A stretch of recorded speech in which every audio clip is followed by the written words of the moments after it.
Hello folks, how's it going? Little experimental video on the second channel today. I always have people ask me what my editing workflow is like, and I've never really done it on stream because the way my capture card usually works, it runs into the PCIe lanes at the computer, and so if I run the GPU and the capture card at the same time, the camera glitches out. But currently I have my camera plugged into a USB capture card, so we shouldn't run into those issues. So I think I can successfully record while editing.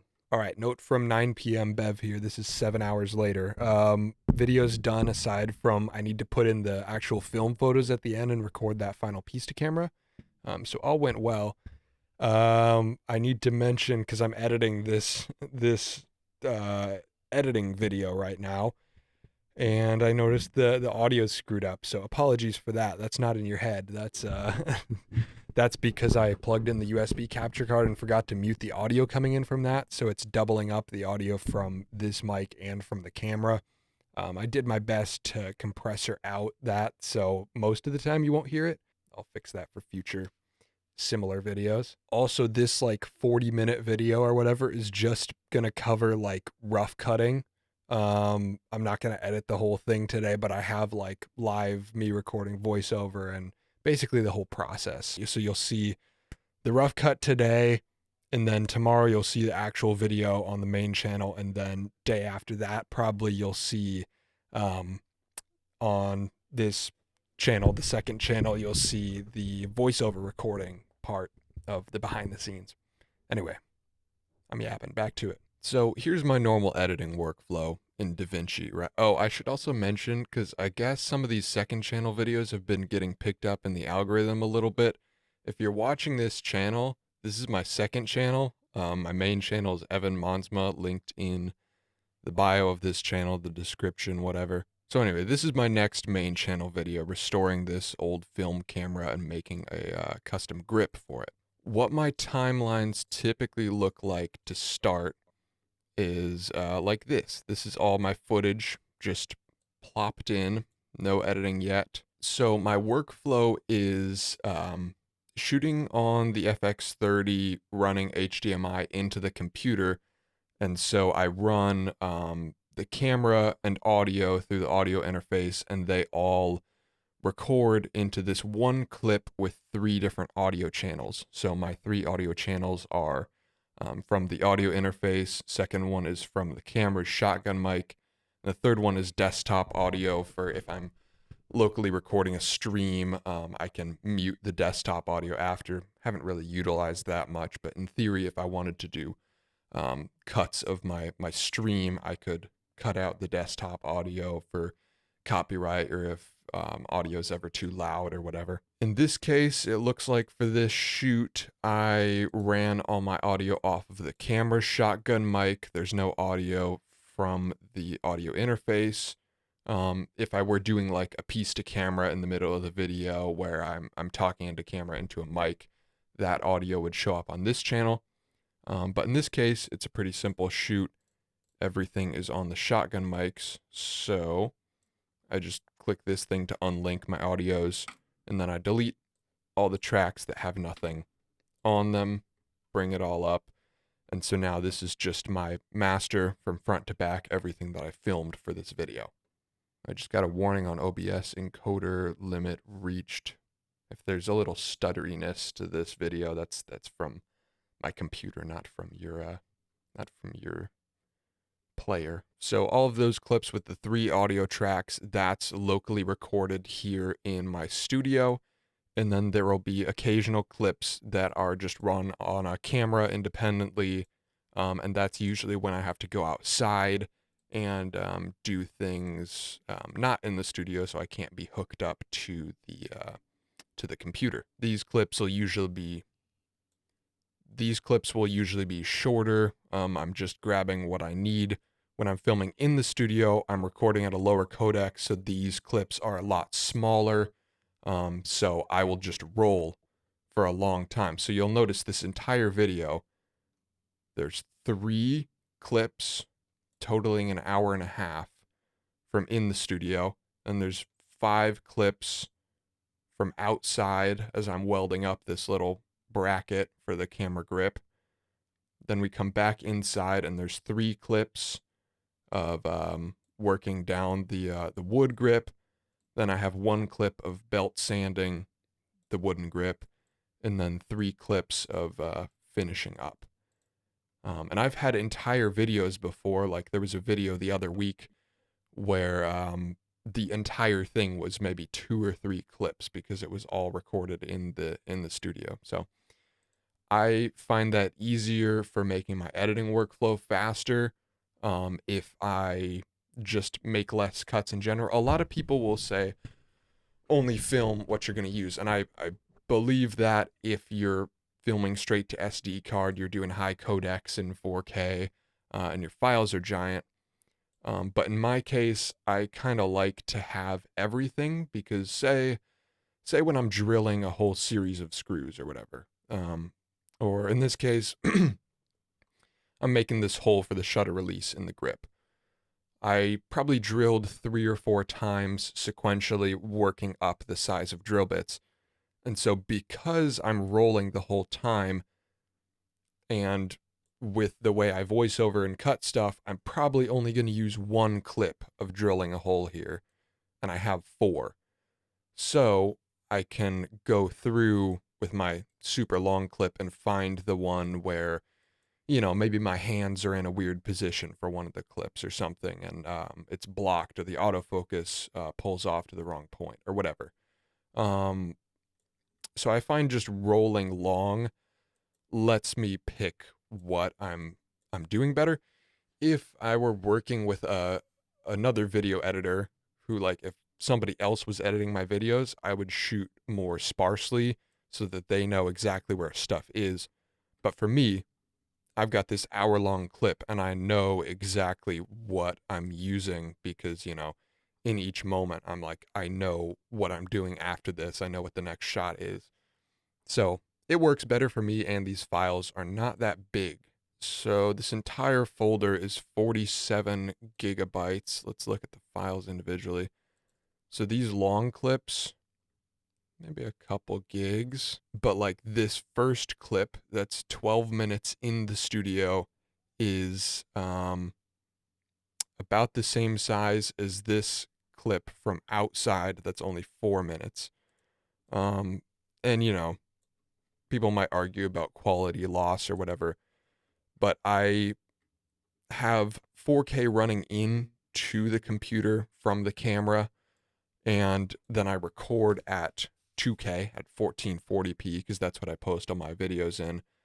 I find 1080 is a little low. The bitrate on YouTube, it gets crushed in 1080, but 1440, you know, you notice the difference between 1440 and 1080, but I don't notice the difference between 1440 and 4K that much.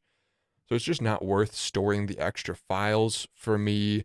Having just much bigger files in general, longer edit times and export times. I may change that in the future, but for now, that's how I'm running it. There is a color grade on all this already, so film an S-Log, so this is what my stuff looks like. Very flat color profile. That just allows me to correct things, because one big inefficiency in my workflow right now is that when I'm filming in here, the white balance changes a lot because I'm using a mix of warm and cold lights. And so if I film with the LUT baked in, with all the color grading baked in, it's very hard to correct the white balance after the fact. So I just do this so that I can fix the white balance after. So the way I throw these LUTs on is basically just, oh, I'm covering it in my, it's just 2 nodes. So when I first drop all the clips in, put them in order, I make 2 nodes. The second node is just a LUT. So I just put my LUT on there, and then first node is empty for all the corrections. Copy that over to everything. Sometimes do little white balance and curves adjustments before starting the edit. So say these outside clips, I had the white balance set to cold. So this is what they look like with just the LUT on. So add some curves, add some white balance correction. but I don't do all the grading in pre-production.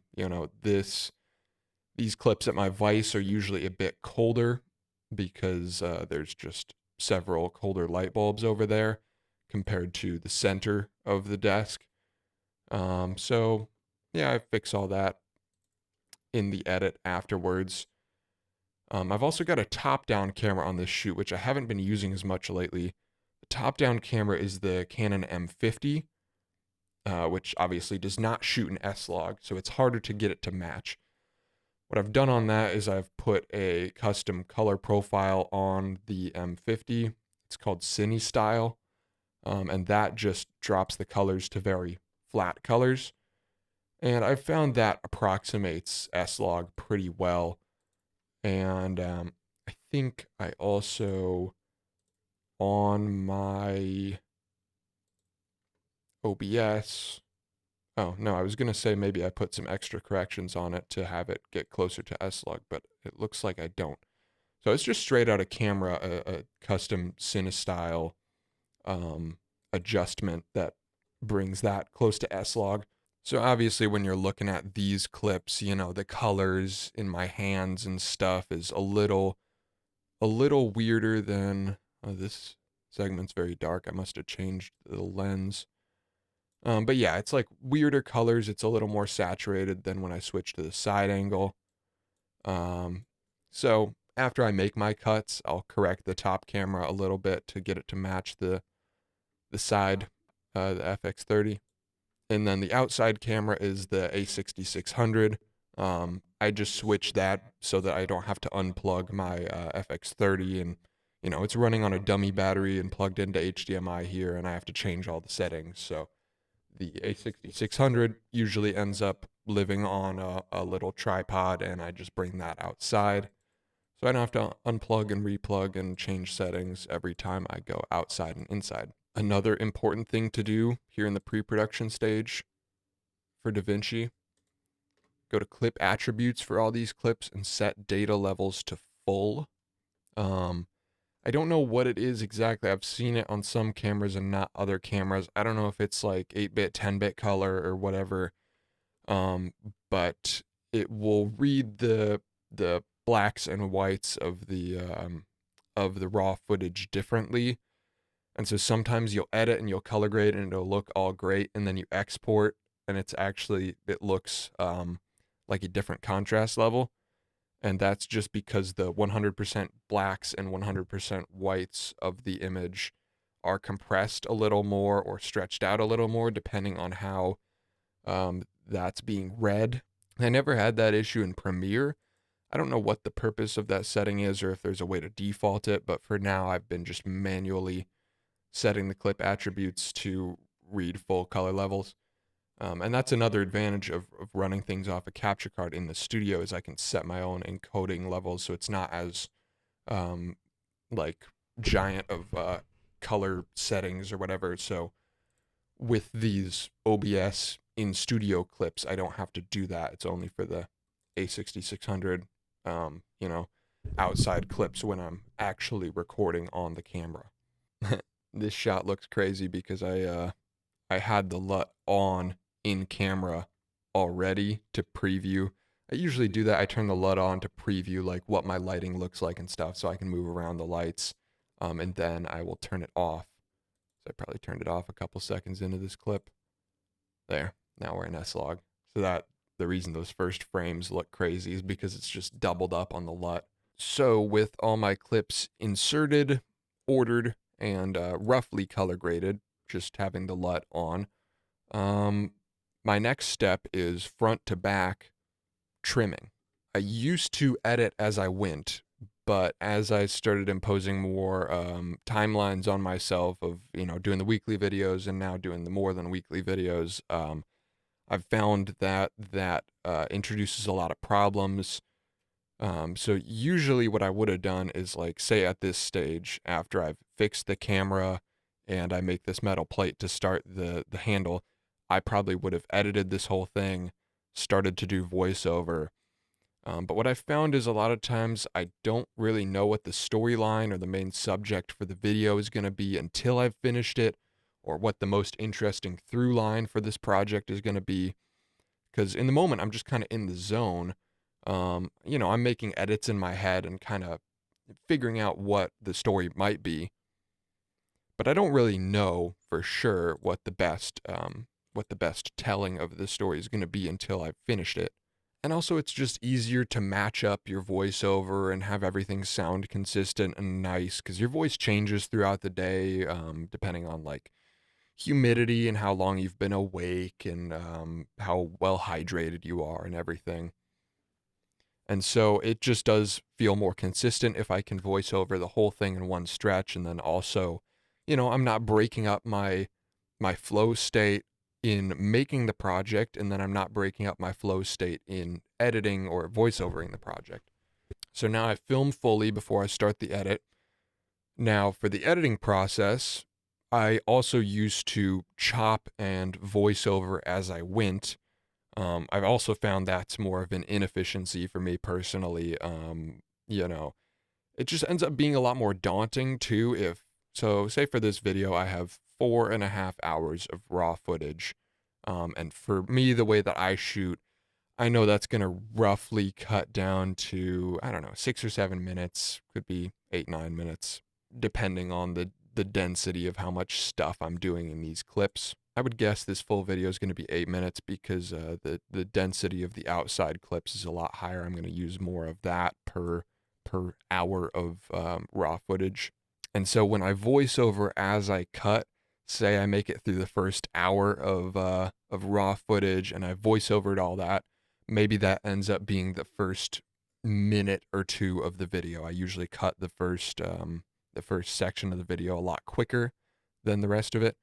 That feels kind of daunting, if I'm 2 or 3 hours into work and I've still got 3.5 hours of raw footage ahead of me.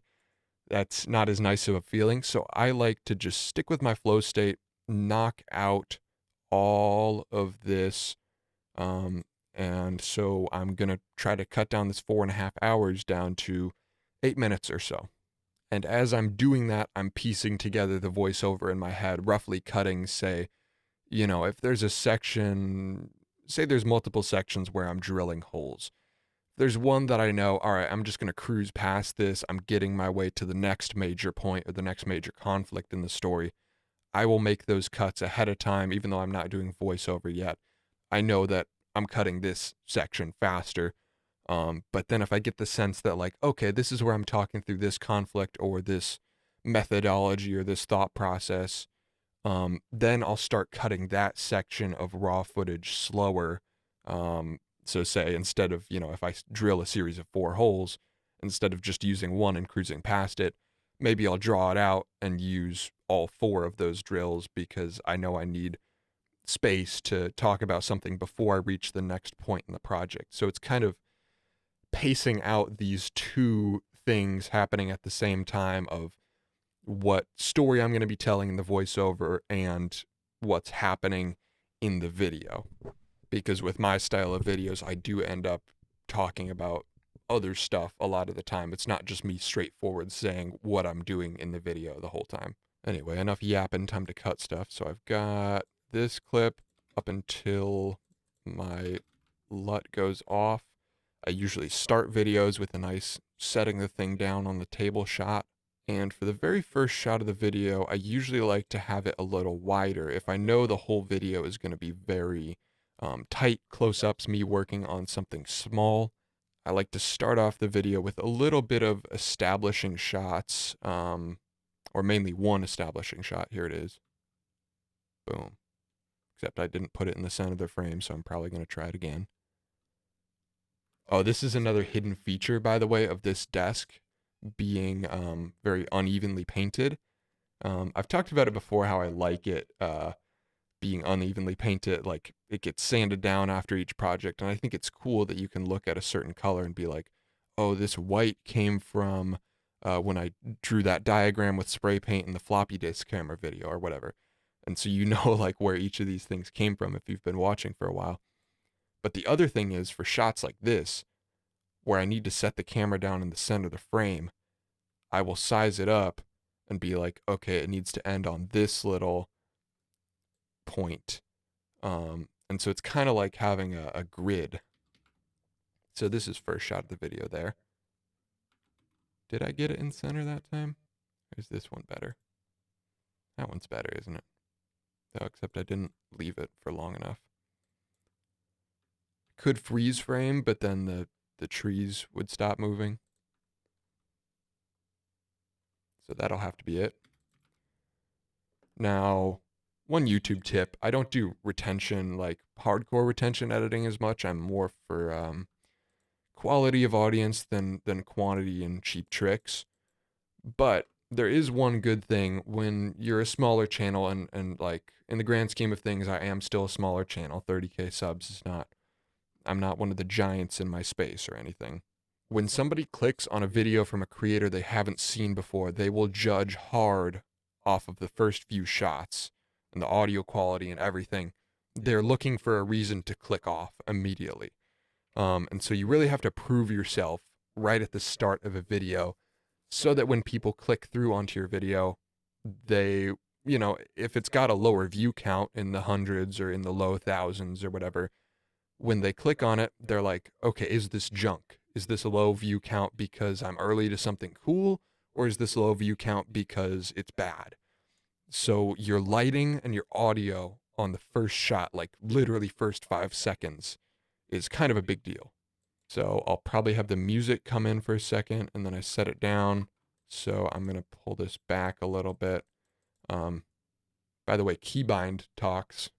My quickest editing comes from keybinds. So basically, I have my hands on the left hand side of the keyboard, and I do Shift X for a cut at the playhead, and then X for a ripple delete. So as I'm editing, I can just be playing and literally Shift X, X, ripple delete, keep playing.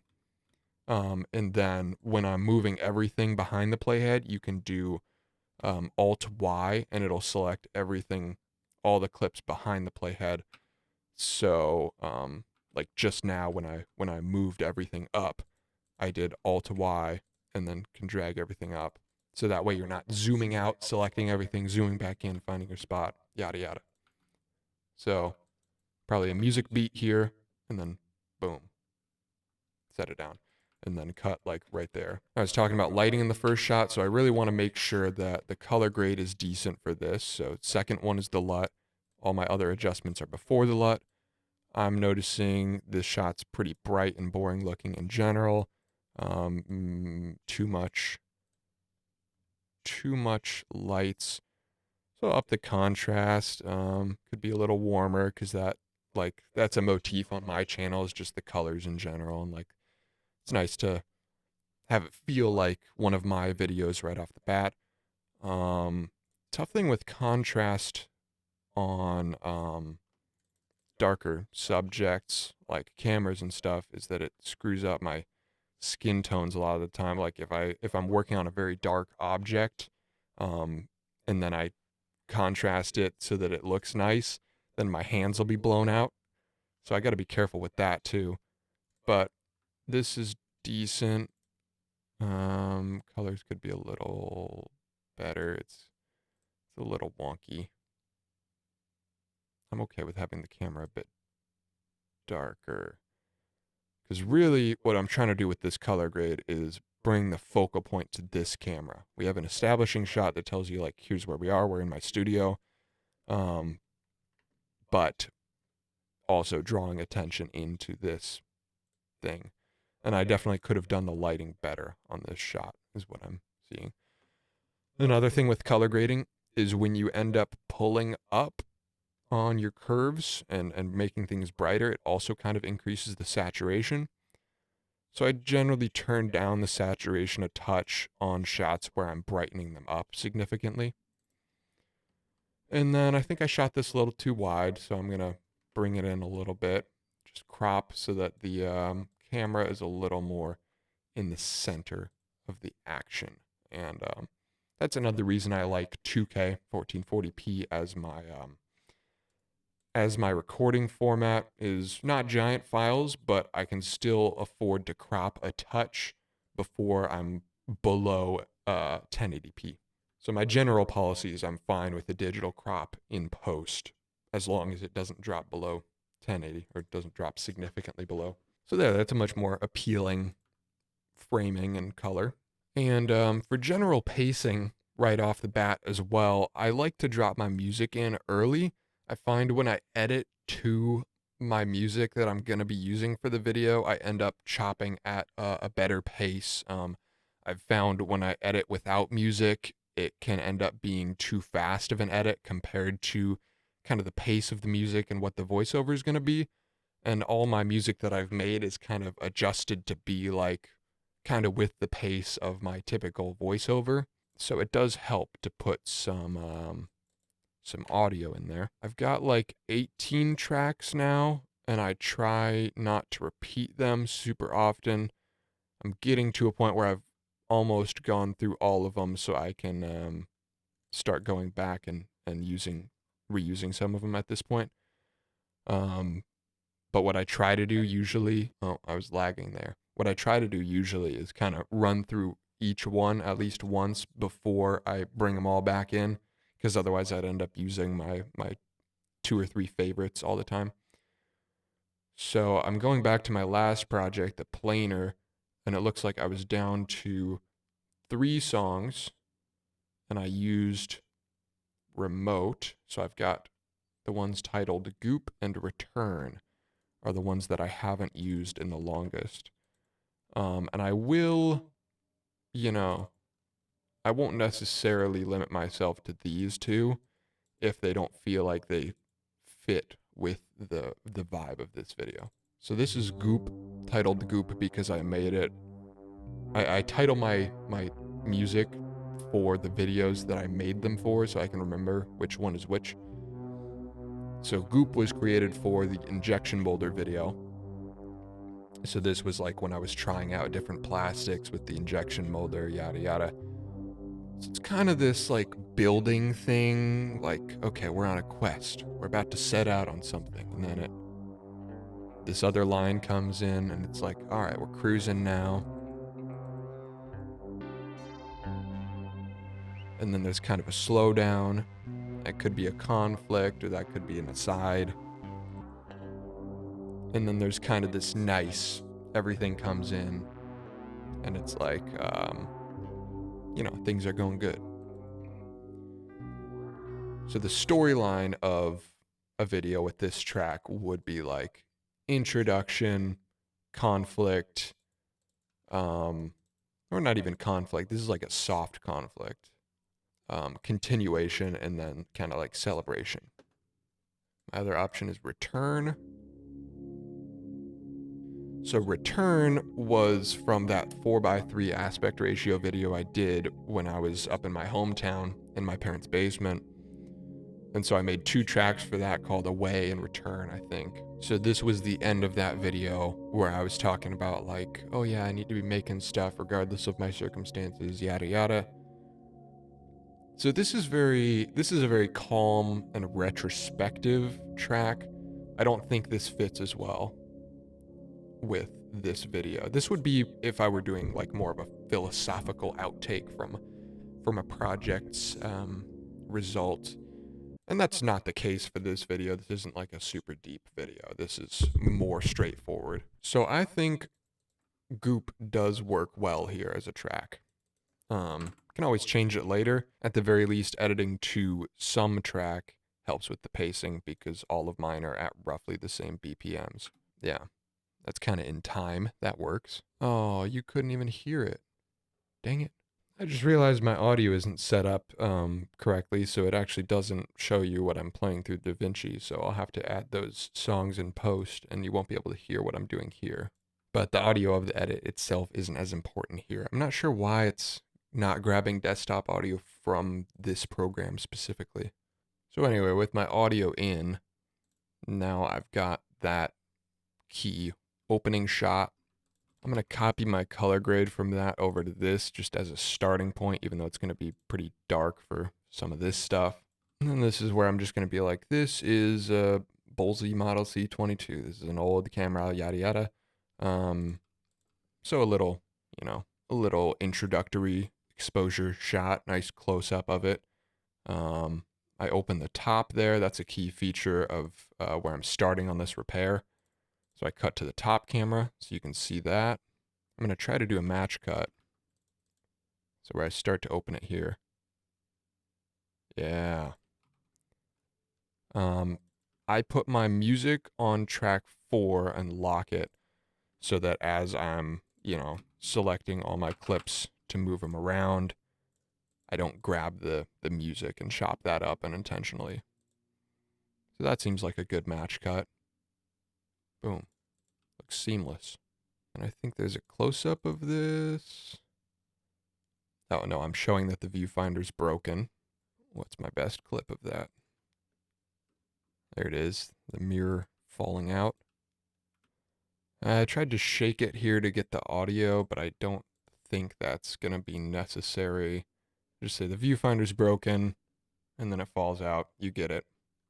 I'm going to turn this audio down a little bit. So the way I lay out my tracks, track 1 and 2 are always going to be my base footage, and that's just for J cuts and L cuts when I'm putting stuff over top, having clips run over each other so there's space for that to happen, but I don't need more than 2 tracks for that.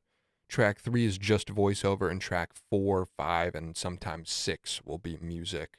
Now, occasionally, if I'm doing a very power tool heavy video, if it's something where I'm, sawing wood and running impact drivers the whole video, what I'll do on track 1 and 2 is put a compressor on everything. So instead of having to manually lower the audio for every single clip where I use a power tool, I just run a limiter or a compressor and it brings everything down procedurally. So I'm not messing with audio on the raw footage at all. In this case, it's a lot of kind of tiny, like glass and metal ticking sounds, a lot of nice sounds that I want, and not a ton of power tool stuff until you get out here, and that's not that bad. So I'll just be manually dropping the audio levels when I use power tools later in the video instead of running a compressor on the whole thing.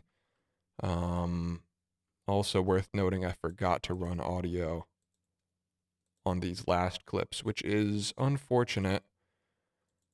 But all I do whenever I forget to run audio is just like, nobody's ever commented on it or noticed when there isn't power tool noises. Some videos there is, some videos there isn't. So for this one, the conclusion last shots are not going to have all those Dremel noises. That's fine. Dremel sounds kind of annoying anyway. So I'll just make sure during this segment to kind of swell the music up more, because now it's not music, power tool noises, and my voice competing for your ears. It's just music and my voice. So I'll just amp that up by having the music kind of come to its completion through this segment. I think I got a close-up of this mirror separately. Yeah, there we go. That's going to be a better shot. So I think I got both of them. If the autofocus grabs. Oh, yep, there I am setting the focus. Autofocus has been hit or miss for me for these kind of shots. All right, a little motion there. Beautiful. So instead of that shot, we have that shot. Nice little close up. It's definitely too warm and saturated, but I'll do a final pass to make everything consistent after. This is where I'm introducing the issue of the viewfinder hood not closing properly. That kind of took a while to get the shot right. Just to like demonstrate how it screws up. And just some close-ups tightening those things. Just need a satisfying clip of that working now. Just a nice open where it's actually in frame. See if I figure it out. Oh, I switched cameras.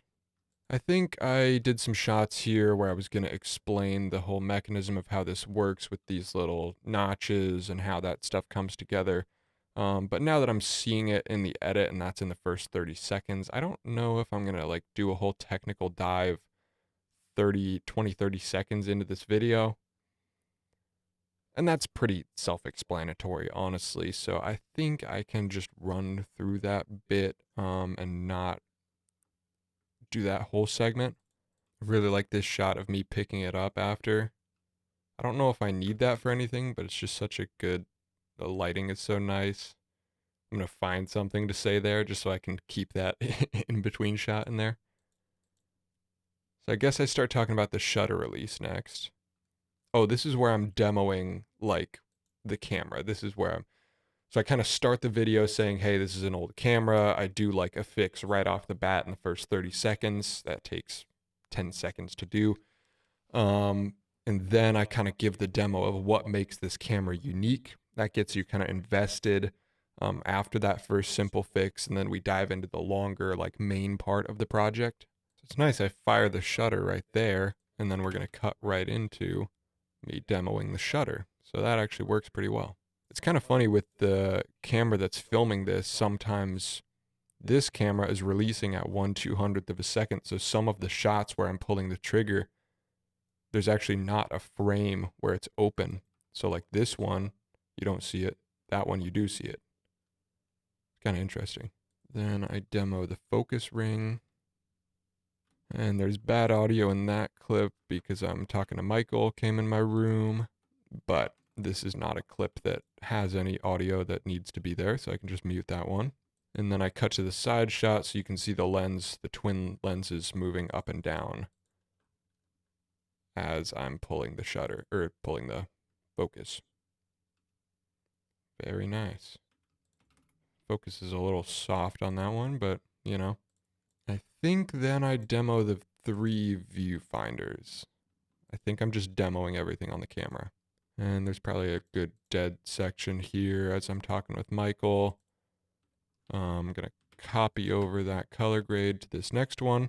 You can Control C in DaVinci. Control C will copy the color grade, and Alt V will paste attributes, and you can select what attributes you're pasting. So that's a nice little key bind.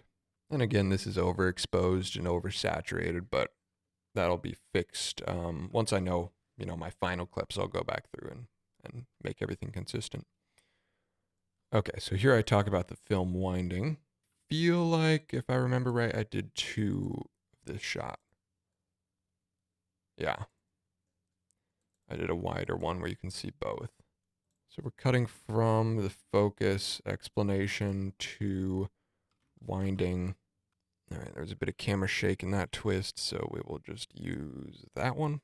See, this is why I roll long, is, for a long segment like this, I can just pick the best couple turns, and that works nicely. I think I was recording a little goofy bit here where I was talking about how I should stick a power tool thing on it, so I could just wind it with a driver. I don't think I'll put that in the video. When I do goofy stuff like that, I usually leave it in if it's later in the video, but not if it's if it's right at the beginning. But I don't know. Maybe I do leave that. Yeah, no, I think I'll leave that. That's a good bit. I'll leave it for now, and when I lay the voiceover, I can always chop it. So this is another part of my process is I will leave stuff in if I'm unsure if it's going to fit in or not. And then when I'm going through and doing the voiceover, I'll make a second timeline called outtakes. So usually I title this one main, and then I'll make another one that's just titled outtakes. And whenever I have a clip from the main rough cut that doesn't fit in with the voiceover, I will move it over to outtakes so that it's still trimmed down and color graded if I need to find it again to put it back in. Typically stuff does not come back from the outtakes table, from the outtakes timeline, but I have it there in case. Bring that back a little bit just so you can get the establishing drill coming in. So the bit really lands. That's the moment I was looking for. So I cut back to the winding the moment when the rewind lets loose from the wind, and that tells you the film has come out and it's not on this spool anymore. And then I guess I like that little set down. Probably won't use this full clip, but drop it down and then cut back to the other angle for the film coming out. Kind of flubbed it. Did I do it again? I did not. Sometimes if I do something awkward like that for a shot, like I kind of missed, I'll redo it. In this case, I did not. But since I'm using the same camera angle, I can just do that and then cut. Lovely. And then the film comes out. Beautiful. And then I guess I give another demo of the shutter release. I don't know that this is necessary at this point. I guess for a clip like this, I gotta check what's next. So this is where I'm thinking through the voiceover in my head of like, I've kind of talked through the technicals, and this shot of me taking the film out is me kind of stopping the technical stuff and diving into what I'm making, I believe. I gotta check what's next. Oh, so I did a whole filming thing of the shutter speed.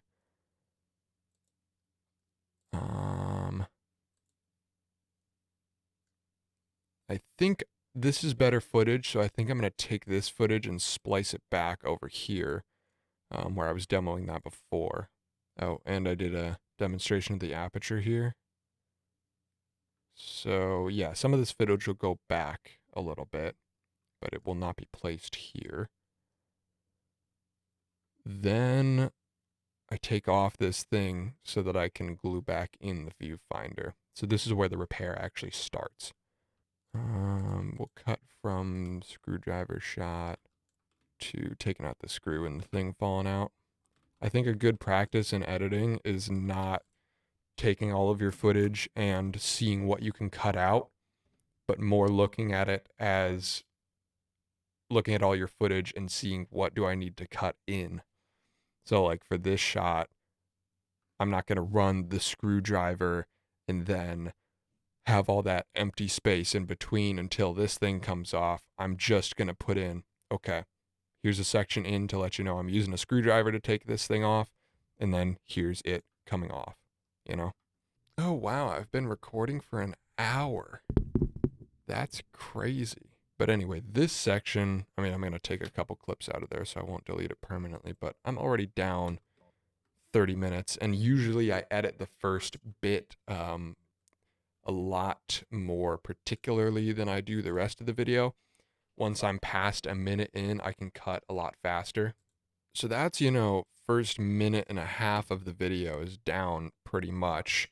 And honestly, this is the hardest part for me to get past is after I've finished filming a project and doing the project, diving into the edit is one of the hardest parts to get motivated for me.